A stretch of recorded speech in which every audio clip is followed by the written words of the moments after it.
Collagen powder is useless unless you do this one thing. That tub of collagen powder you've been stirring into your morning coffee, on its own, it's basically doing nothing. I'm going to explain why. And full transparency up front, I do sell collagen powder. But that's exactly why I need you to understand this. Because there's one critical factor that determines whether collagen actually helps your bones, tendons, ligaments, spinal discs, cartilage, fascia, skin, and even your blood vessels. Here it is. Collagen doesn't respond to just any kind of movement. Supplementing with collagen only pays off when it's paired with mechanical signals, specific kinds of force applied to your body, with particular speed, timing, and recovery patterns, depending on which tissue you're targeting. Let's start with bone. Your skeleton is surprisingly electrical in nature. Every time you walk, move, or fire a muscle, you're generating a small electrical charge. This is known as the piezoelectric effect. Essentially, pressure or compression on bone gets converted into an electrical signal.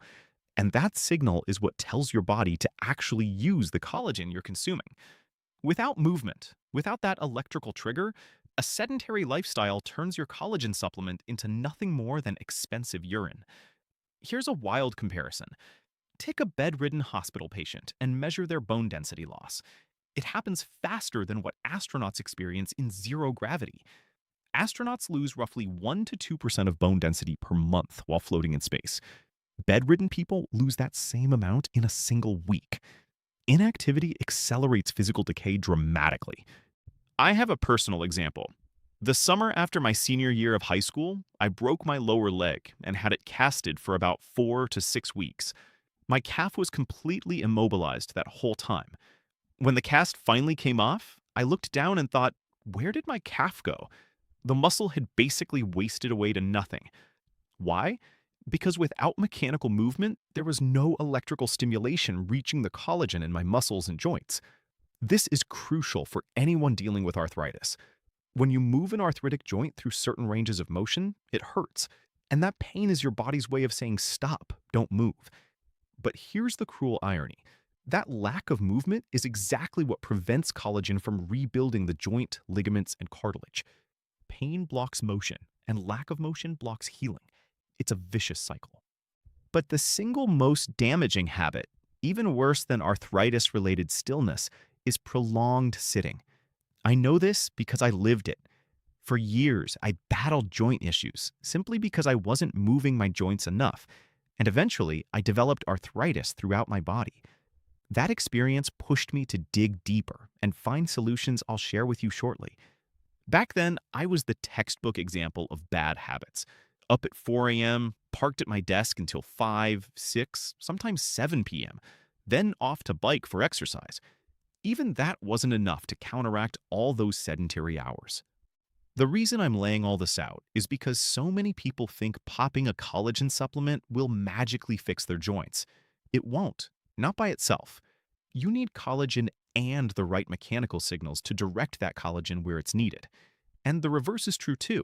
Exercising without adequate collagen intake won't get you the results either. You need the raw material, collagen, plus the specific movement patterns that tell your body how to use it for each tissue type. Think of it this way. Collagen is the bricks, and movement is the construction worker who decides where those bricks get placed. One more important fact before we dive into the specifics.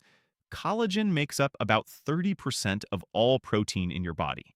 Yet most people only get 1 to 3% of their dietary protein from collagen sources. That leaves the average person short by roughly 7 to 10 grams of collagen daily. Why? Because nobody eats chicken skin or fish skin anymore. We prefer lean, tender cuts. That's the gap collagen powder is meant to fill. But filling that gap with powder alone isn't enough. You need to pair it with targeted mechanical stimulation for each tissue. And the good news? You don't need a gym membership or hours of daily training. You just need to know which specific movements affect which tissues. Building bone. For bone density, think short, intense bursts rather than long, drawn-out sessions. Heavier loads with adequate rest between efforts. Bone responds best to weight-bearing force, especially since most people lose density in the lower back and hips, arguably the worst places to suffer a fracture. Doing 5 to 10 powerful jumps a few times per week sends a strong signal to your skeletal system to build density. Side note, pair this with vitamin K2 and magnesium to support proper bone mineralization. Building tendons. A tendon connects muscle to bone. The best way to strengthen tendons isn't through movement, it's through stillness under load. Isometric holds of 30 to 40 seconds, contracting a muscle without moving the joint, are ideal. For example, a calf raise held at the top for 30 to 40 seconds strengthens the Achilles tendon, connecting your calf to your heel. Eccentric contractions also help. These happen when a muscle lengthens under tension. If you want to strengthen the tendons connected to your triceps, try a slow, controlled descent from a pull-up. That lengthening motion creates the eccentric force tendons respond to. Building ligaments. Ligaments connect bone to bone, like the one stabilizing your knee joint. One surprisingly effective way to strengthen them is standing on one foot with your eyes closed. Ligaments thrive on unpredictability and adapt by becoming more resilient. Another technique? Take a joint to the very end of its range of motion and apply gentle resistance there. For instance, tilting your neck back as far as it goes and then resisting the return motion adds force precisely where ligaments need it. I've got a detailed video linked below that covers joint remodeling using this exact principle. Building spinal discs. Your spinal discs sit between vertebrae and need a combination of compression and decompression to stay healthy. Hanging from a bar creates natural traction using your body weight. An inversion table, where you're flipped upside down, works similarly, creating a pumping effect on the discs. Flexion and extension exercises for the spine are also valuable here. All these varied mechanical inputs essentially direct collagen toward the discs to support repair. Here's something worth pausing on, though. If your overall internal environment is out of balance, none of this works as well as it should. Picture a fish tank. You can feed the fish premium food and treat every visible symptom, but if the water itself is toxic, nothing actually gets better. Your body operates on roughly 10 core signals: insulin, cortisol, inflammation, sleep, gut health, and others. Each one influences how you feel and function. But typically, one of these signals is more dysregulated than the rest, and until that one gets addressed, everything else stays stuck. I created a free 2-minute quiz that identifies which signal is holding you back. There's a link in the description. Take it and stop guessing what's actually wrong. Building cartilage. Cartilage can absolutely be remodeled if you know the right approach. Daily walking matters a lot here, partly because cartilage has no direct blood supply, so movement is its only way to get nutrients. The key technique is taking a joint to the end of its range of motion against resistance. The catch? People with arthritis or pain often can't reach that end range, which means their cartilage never gets the signal to rebuild. The goal is intermittent resistance applied through the full range of motion of a joint.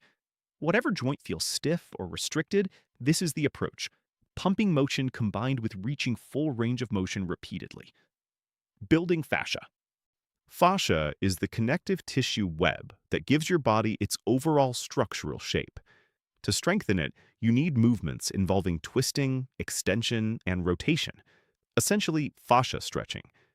Hanging by your arms is incredibly therapeutic for fascia, and so is taking joints to their end range of motion.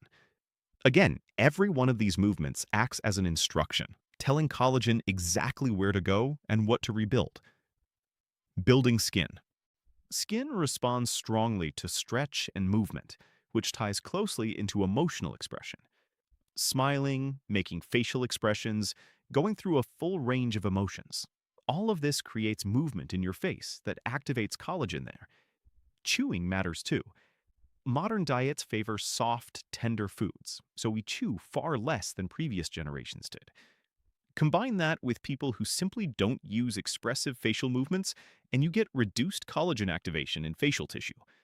The fix is daily facial exercises. I'll link some resources below if you want to get started. Beyond that, regular sweat-inducing exercise, sauna sessions, hot tubs, and contrast with cold exposure are all excellent for skin health. Building blood vessels. Blood vessels are largely composed of collagen, and the goal is keeping them flexible rather than letting them stiffen. A brisk 10-minute walk works well, and interval training is particularly effective. Nasal breathing also plays a role. It boosts nitric oxide production, which helps blood vessels relax and dilate. Putting it all together, as you can see, different tissues need different types of mechanical input to actually use the collagen you're consuming. Being sedentary is the worst possible thing you can do for your body. As for dosage, I'd recommend around 15 grams of collagen daily for the average person, and make sure it includes vitamin C, since vitamin C acts as a necessary cofactor for collagen synthesis.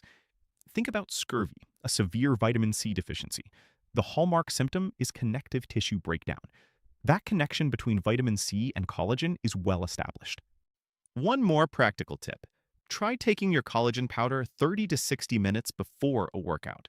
This timing helps maximize absorption and effectiveness of those amino acids when your body is primed to use them. Bottom line, if you're sedentary, that collagen powder is just expensive urine. In the next video, I'll break down why collagen deficiency might be the single biggest factor accelerating how fast you age.